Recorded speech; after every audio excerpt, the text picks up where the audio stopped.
Good morning all student. हमने एक MCQ series शुरू की थी जिसमें हम क्लास 12 के एमसीक्यू क्वेश्चन और ट्रू फॉल्स को कर रहे थे।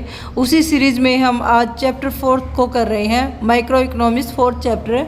तो चलो आज का लेक्चर शुरू करते हैं। फर्स्ट, यदि x वस्तु की कीमत में वृद्धि के कारण y वस्तु की मांग में वृद्धि हो जाती है तो इन दो वस्तुओं के बीच में किस प्रकार का संबंध है।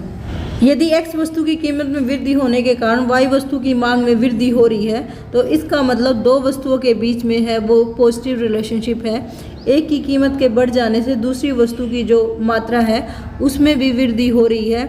जब इस तरह का कोई रिलेशनशिप होता है तो वो वस्तुएं सब्स्टिट्यूट्स गुड्स होती हैं, स्थानापन्न वस्तुएं होती है। ऐसा क्यों होता है? जैसे कि चाय और कॉफ़ी दो सब्स्टिट्यूट गुड्स हैं। अगर चाय का प्राइस बढ़ता है, चाय की कीमत बढ़ जाने से उपभोक्ता चाय को न खरीदकर कॉफ़ी को खरीदते हैं जिससे कॉफ़ी की मात्रा बढ़ जाती है और ये दोनों के दोनों सब्स्टिट्यूट गुड्स हैं। इसलिए जब भी पॉजिटिव रिलेशनशिप होता है तो वो वस्तुएं स्थानापन्न वस्तुएं होती हैं। जबकि अगर एक की कीमत बढ़ रही है और दूसरे की जो मात्रा है वो घट रही है तो वो वस्तुएं पूरक वस्तुएं कहलाती हैं। नेक्स्ट क्वेश्चन, मांग वक्र का ढलान होता है। मांग वक्र के ढलान का मतलब है कि जो डिमांड कर्व है उसकी स्लोप कैसी होती है। किसी भी कर्व की स्लोप डिपेंड करती है कि जो भी वेरिएबल है उनके बीच में किस तरह का रिलेशनशिप है। हम देखते हैं कि जो मांग के नियम के अनुसार अन्य बातें समान रहने पर किसी वस्तु की कीमत और मांगी गई मात्रा में विपरीत संबंध होता है। इसलिए जो डिमांड कर्व है वो ऊपर से नीचे, बाएं से दाएं की तरफ होता है। इसलिए जो मांग वक्र का ढलान है वो ऋणात्मक होता है। जबकि किसी वस्तु की कीमत और उसकी पूर्ति में पॉजिटिव रिलेशनशिप होता है तो जब हम इनके ढलान की बात करेंगे तो वो धनात्मक होगा। तो मांग वक्र का जो ढलान है वो ऋणात्मक है। नेक्स्ट क्वेश्चन, किन वस्तुओं पर मांग का नियम लागू होता है। मांग का नियम हमेशा सामान्य वस्तुओं पर लागू होता है। जो प्रतिशत सूचक वस्तुएं होती हैं, गिफन वस्तुएं होती हैं या स्थानापन्न वस्तुएं होती हैं उन पर मांग का नियम लागू नहीं होता, क्योंकि मांग का नियम क्या कहता है, अन्य बातें समान रहने पर सिर्फ किसी वस्तु की कीमत और उसकी मात्रा के बीच में संबंध को देखता है। जबकि अगर हम बात करते हैं अन्य वस्तुओं की, अन्य वस्तुओं में दो तरह की वस्तु होती है। स्थानापन्न वस्तुएं जिसको हम सब्स्टिट्यूट गुड्स बोलते हैं कि एक वस्तु की जगह दूसरी वस्तु का प्रयोग करना, जैसे कि चाय और कॉफ़ी। पूरक वस्तुएं जैसे कि कार और पेट्रोल जिनकी मांग एक साथ की जाती है वो अन्य वस्तुएं हैं। उनका रिलेशनशिप हम मांग के नियम में नहीं करते हैं। तो जो मांग का नियम है वो सामान्य वस्तुओं पर लागू होता है। जबकि ग्रिफिन वस्तुएं और प्रतिशत सूचक वस्तुएं हैं वो मांग के नियम के अपवाद हैं, उन पर मांग का नियम लागू नहीं होता है। तो जो आंसर होगा वो बी होगा। फोर्थ क्वेश्चन, घटिया या निम्न कोटि वस्तुएं होती हैं जिनकी। घटिया या निम्न कोटि वस्तुओं का मतलब है सस्ती वस्तुएं, ऐसी वस्तुएं जिनको उपभोक्ता उस समय खरीदता है जब उसकी आय कम है। उपभोक्ता की कम आय होने पर इन वस्तुओं की मात्रा अधिक खरीदी जाती है, लेकिन जब उपभोक्ता की आय बढ़ जाती है तो इनकी मांग कम हो जाती है। तो उपभोक्ता की आय में और इन वस्तुओं की मांग में विपरीत संबंध होता है। तो जो आंसर होगा कि मांग आय के बढ़ने से घट जाती है, मांग आय के कम होने पर बढ़ती है, ये भी सही है। मांग पर आय के परिवर्तन का कोई प्रभाव नहीं पड़ता, ये बिल्कुल गलत है। तो जो आंसर होगा वो डी, दोनों ए और बी। नेक्स्ट फिफ्थ क्वेश्चन, मांग वक्र के खिसकाव का क्या अर्थ है। मांग वक्र के खिसकाव का मतलब है कि जो डिमांड कर्व है वो शिफ्ट हो जाता है, डी से D1 या D2 हो जाता है। ये D1 DD है तो उससे D1 हो जाता है कर्व। यहाँ हम प्राइस लेते हैं और यहाँ क्वांटिटी। खिसकाव का मतलब है कि जो डिमांड कर्व है या तो राइट की तरफ शिफ्ट हो जाता है या वो लेफ्ट की तरफ मूव हो जाता है। जब भी डिमांड कर्व में शिफ्ट होता है, खिसकाव होता है, तो खिसकाव हमेशा होता है अन्य बातों की वजह से। अन्य बातों का मतलब है कि कीमत को छोड़कर वो अन्य तत्व जिस पर किसी वस्तु की मांग पर परिवर्तन डालता है तो कीमत में चेंज नहीं दिखाता है। कीमत में चेंज होने से मांग वक्र पर संचलन होता है, यानी ऊपर से नीचे की तरफ होता है। जबकि खिसकाव में है डिमांड कर्व ऊपर या नीचे शिफ्ट हो जाता है, एक नया डिमांड कर्व उभर कर आता है। तो हम ऑप्शन देख लेते हैं। फर्स्ट, कीमत में वृद्धि के कारण मांग में कमी, बिल्कुल गलत है, क्योंकि खिसकाव हमेशा कीमत से अलग होगा। कीमत में कमी के कारण मांग में वृद्धि, ये भी नहीं होगा। कीमत में परिवर्तन के बिना मांग में परिवर्तन, ये बिल्कुल सही है। मांग वक्र के खिसकाव का मतलब ही होता है कीमत में चेंज होने के बगैर अन्य तत्वों में चेंज होने के कारण जब भी मांग में चेंज होता है तो उसे हम मांग वक्र का खिसकाव कहते हैं। तो जो राइट आंसर होगा वो सी होगा। नेक्स्ट क्वेश्चन, मांग में कमी का क्या कारण है? मांग में कमी हमेशा तब होती है जब अन्य बातों में चेंज होता है और जो डिमांड कर्व है वो लेफ्ट की तरफ शिफ्ट होता है तो वो मांग में कमी को दिखाता है। जबकि मांग में जो संकुचन होता है वो डिमांड कर्व एक ही कर्व पर राइट टू लेफ्ट होता है, जबकि जब कमी होती है तो डिमांड कर्व नीचे की तरफ खिसक जाता है। तो तब होता है जब किसी वस्तु की जो कीमत है उसमें चेंज न होकर अन्य चीज़ों में चेंज होता है। तो जिस ऑप्शन में कीमत लिखा होता है वो ऑटोमेटिक रॉन्ग है। वस्तु की कीमत में वृद्धि या कमी होने से मांग में कमी नहीं होती, जबकि अगर उपभोक्ता के आय में वृद्धि होती है तो उस वस्तु की मांग अधिक होती है, कम नहीं होती, क्योंकि उपभोक्ता के पास अब खरीदने की शक्ति ज़्यादा है, वो ज़्यादा वस्तुओं की को खरीद सकता है, उसकी मांग ज़्यादा होगी। तो जो आंसर होगा वो डी होगा, उपभोक्ता की आय में कमी। जब उपभोक्ता की आय में कमी होगी तो उसके पास कम साधन होंगे जिससे वस्तु और सेवाओं की कम मांग करेगा। नेक्स्ट क्वेश्चन, 7th क्वेश्चन, निम्न में से कौन सा प्रतिस्थापन वस्तुओं का उदाहरण है? वो कौन सी गुड्स हैं जो सब्स्टिट्यूट्स को दिखाती है? सब्स्टिट्यूट्स का मतलब है कि ऐसी वस्तुएं जहां एक वस्तु की जगह दूसरी वस्तु का प्रयोग किया जा जाता है, लेकिन पूरक वस्तुएं वे वस्तु होती हैं जहां दोनों वस्तुओं की मांग एक साथ की जाती है। जैसे पेन और स्याही पूरक वस्तुएं हैं। बिना पेन के स्याही का कोई यूज नहीं होता और बिना स्याही के कोई पेन का यूज नहीं होता। जैसे कार और पेट्रोल दोनों की मांग एक साथ होती है। पेन और स्याही इनकी मांग भी दोनों की इकट्ठी होती है। पेप्सी कोला और कोका कोला ये सब्स्टिट्यूट गुड्स हैं। पेप्सी की जगह आप कोका कोला का प्रयोग कर सकते हो और कोका कोला की जगह पेप्सी का प्रयोग कर सकते हो। डी इनमें से कोई नहीं गलत है, तो जो राइट आंसर होगा वो सी होगा। नेक्स्ट क्वेश्चन, ग्रिफिन के विरोधाभास से आपका क्या अभिप्राय है? विरोधाभास का मतलब है कि इस पर मांग का नियम लागू नहीं होता। मांग के नियम के अनुसार अन्य बातें समान रहने पर किसी वस्तु की कीमत में और उसकी मांगी गई मात्रा में विपरीत संबंध होता है। अगर कीमत कम है तो उपभोक्ता उसकी मांग अधिक करता है, अगर कीमत ज़्यादा है तो उपभोक्ता उसकी मांग कम करेगा। जबकि विरोधाभास का मतलब है कि जो डिमांड कर्व है वो पॉजिटिव स्लोप है। अगर किसी वस्तु की कीमत अधिक है तो उपभोक्ता उसकी मांग अधिक करता है और अगर कीमत कम है तो उपभोक्ता उसकी कम मात्रा का प्रयोग करता है, कम मात्रा की डिमांड करता है। तो जो आंसर होगा वो ए होगा, मांग वक्र का धनात्मक ढलान। नेक्स्ट क्वेश्चन, 9 किन वस्तुओं पर मांग वक्र बाएं से दाएं नीचे की तरफ होता है? बाएं से दाएं का मतलब है कि जो वक्र है वो लेफ्ट टू राइट मूव कर रहा है और नीचे से ऊपर, यानी कि पॉजिटिव रिलेशनशिप है। जब भी पॉजिटिव रिलेशनशिप हो रहा है किसी वस्तु की मांग में और उसके प्राइस में, तो इसका मतलब वो सामान्य वस्तुएं न होकर ग्रिफिन वस्तुएं।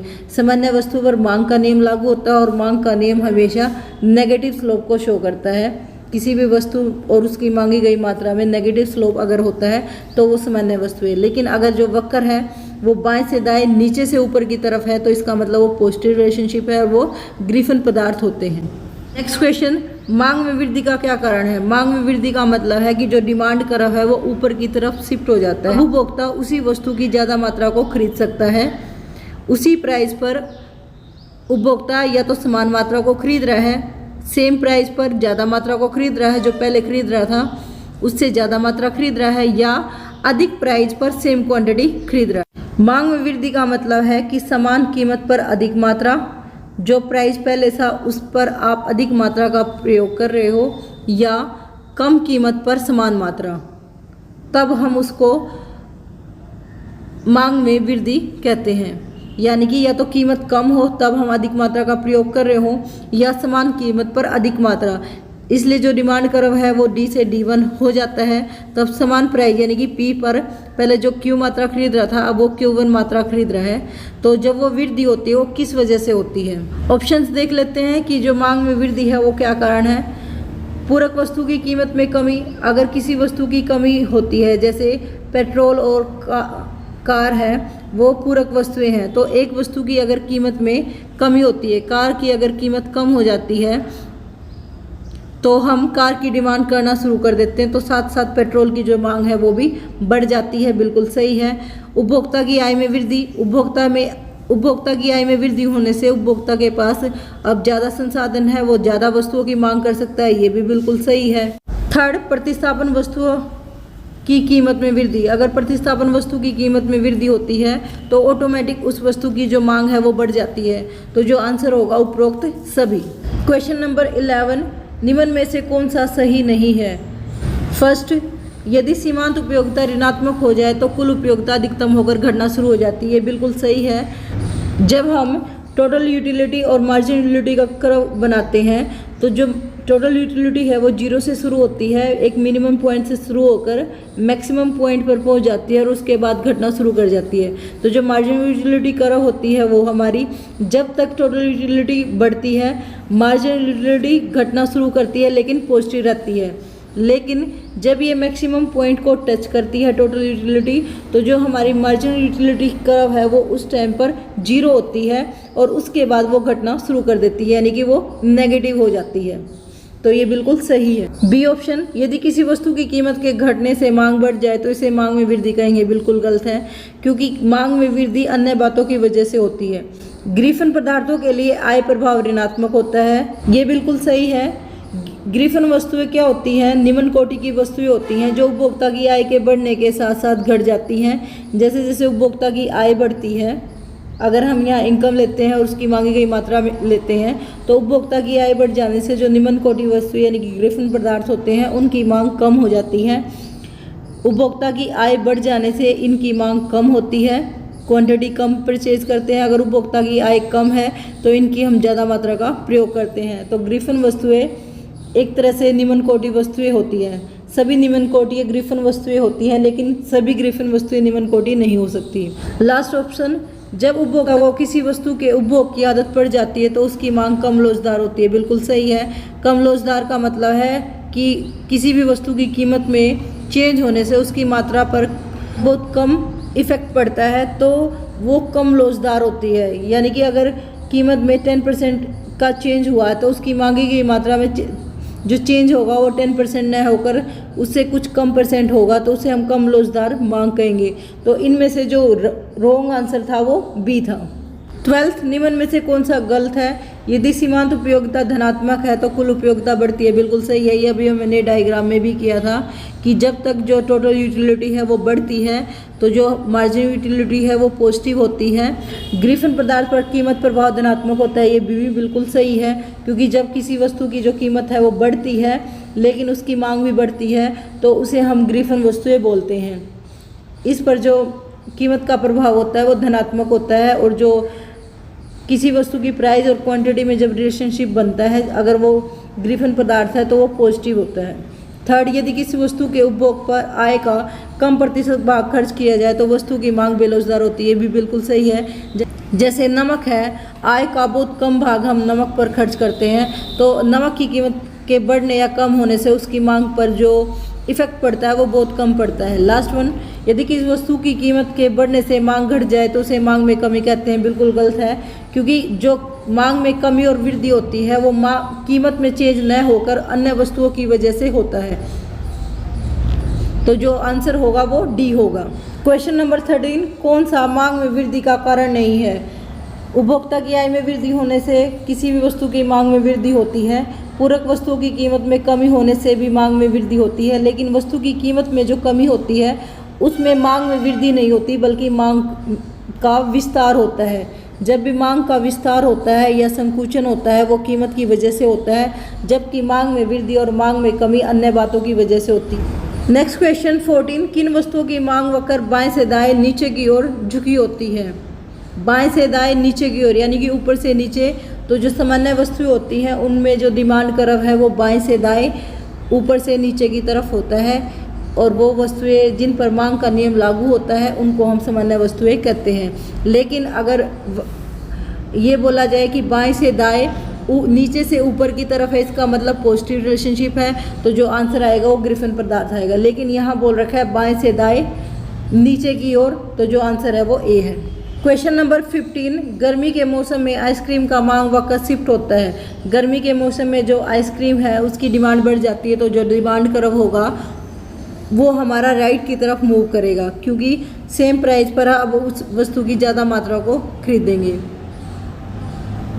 डिमांड कर्व है वो दाईं तरफ शिफ्ट हो जाएगा, तो जो आंसर होगा वो ए होगा।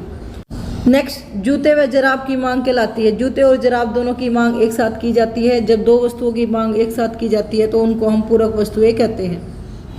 क्वेश्चन नंबर 17, ग्रीफन पदार्थ होते हैं। ग्रीफन वस्तुएं घटिया वस्तु होती हैं जिनको हम निम्न कोटि वस्तुएं भी कहते हैं और उनमें जो मांग का नियम है वो नहीं लागू होता है। उनमें जो डिमांड कर्व है वो पॉजिटिव होता है।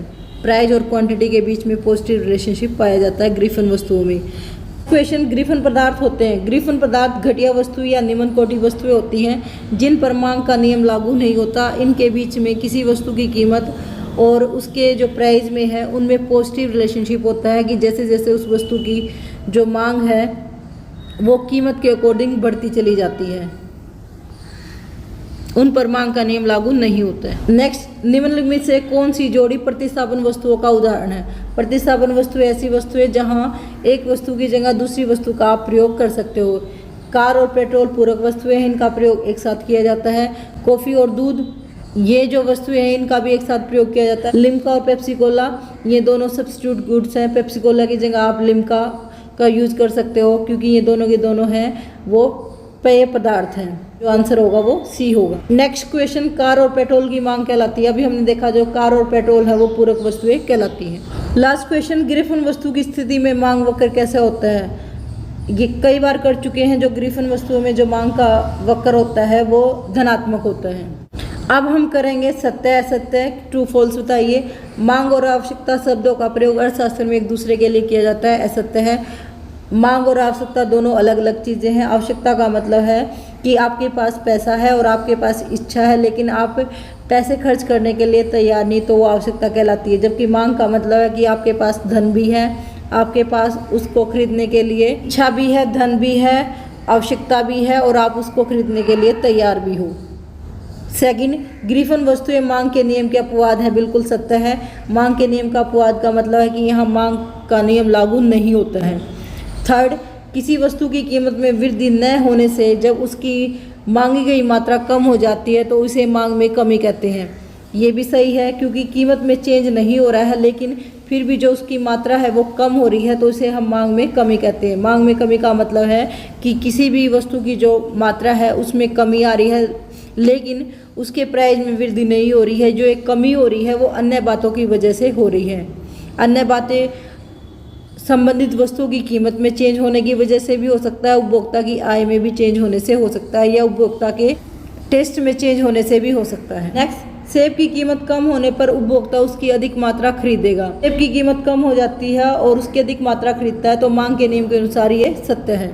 नेक्स्ट क्वेश्चन, मांग वक्र इस धारणा पर आधारित है कि कीमत के अतिरिक्त मांग के अन्य निर्धारक तत्व रहते हैं। मांग वक्र इस धारणा पर आधारित है कि कीमत के अतिरिक्त मांग के अन्य निर्धारक तत्व स्थिर रहते हैं, बिल्कुल सत्य है। मांग का नियम तभी लागू होता है जब अन्य बातें स्थिर रहती है यानी कि कांस्टेंट रहती है। नेक्स्ट क्वेश्चन, यदि कीमत में गिरावट के फलस्वरूप मांगी गई मात्रा अधिक हो जाती है तो ये मांग में वृद्धि की स्थिति कहलाएगी। कीमत कम हो रही है लेकिन उस वस्तु की जो मात्रा है वो बढ़ रही है तो इसे हम मांग में वृद्धि की स्थिति कहेंगे। ये बिल्कुल गलत है क्योंकि जो मांग में जो चेंज होता है, मांग में जब वृद्धि होती है तो वो कीमत की वजह से नहीं बल्कि अन्य तत्वों की वजह से होती है। नेक्स्ट क्वेश्चन, मांग में परिवर्तन मांग वक्र पर संचलन द्वारा दिखाया जाता है। जो मांग में चेंज होता है वो एक कर्व द्वारा नहीं होता है, ये मांगी गई मात्रा में चेंज होता है जो कीमत में चेंज होने से होता है। संचलन का मतलब है कि एक ही पॉइंट से दूसरे पॉइंट पर जा रहा है, जबकि जो मांग में परिवर्तन होता है वो अन्य बातों की वजह से होता है।